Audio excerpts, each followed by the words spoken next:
ইব্রাহিম আলাইহিসসালাম যখন পুনরায় কাবা শরীফ নির্মাণ করে শেষ করেছেন, চারদিকে ধুধু মরুভূমি, জনমানবের চিহ্ন নেই।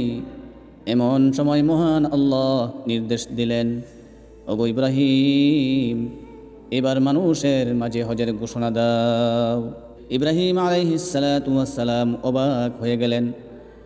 অবাক হয়ে আরজ করলেন, ওগো আমার প্রভু, এই নির্জন প্রান্তরে আমার এই ক্ষীণ আওয়াজ কত দূরই বা পৌঁছাবে? কে শুনবে আমার ডাক?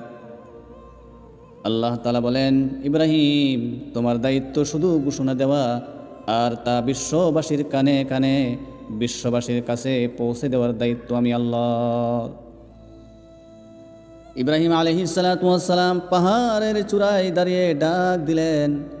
সেই ডাক অলৌকিকভাবে পৌঁছে গেল 7 আসমান আর 7 জমিনের প্রতিটি প্রান্তে।